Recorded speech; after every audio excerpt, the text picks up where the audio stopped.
তৌহিদ হৃদয়ের শাস্তি ইস্যুতে বিতর্কিত ঢাকা প্রিমিয়ার লিগ। মুখোমুখি অবস্থান আম্পায়ার ক্রিকেটাররা।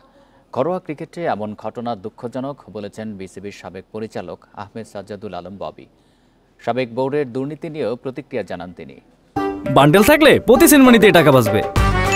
বিকাশ সেনমানি বান্ডেল কিনে জিতুন প্রতি লেনদেনে। মাঠে তাওহিদ হৃদয়ের অধ্যত আচরণ, মোহামেডানের অদৃশ্য প্রভাবে বদলে গেল নিয়ম। হৃদয়ের শাস্তি কমানো নিয়ে তুলকালাম কাণ্ড। টেকনিক্যাল কমিটির আহ্বায়ক এনামুল হক মনি দায়িত্ব ছেড়েছেন। আইসিসি এলিট আম্পায়ার শরফুদ্দৌলা ইবনে শহীদ সৈকত অস্বীকৃতি জানিয়েছেন ঘরোয়া ক্রিকেটে আম্পায়ারিং না করার। পরিস্থিতি দেখে কিছুটা হতাশ বিসিবির সাবেক পরিচালক সাজ্জাদুল আলম ববি।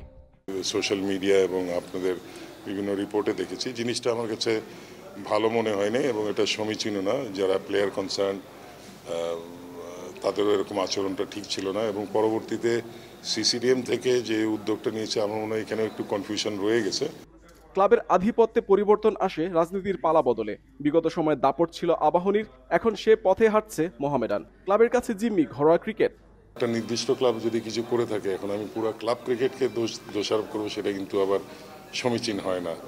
হ্যাঁ, এটা অনেক সময় অনেকের প্রক্সিমিটি, অনেকের সম্পর্ক বা অনেকভাবেই আমাদের ক্লাবের অর্গানাইজারেই কিন্তু আবার বিভিন্ন কমিটিতে আছেন।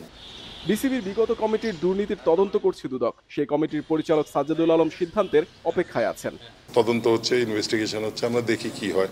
মুহাম্মদ নাজিম, ইন্ডিপেন্ডেন্ট নিউজ, সিলেট আন্তর্জাতিক ক্রিকেট স্টেডিয়াম, সিলেট।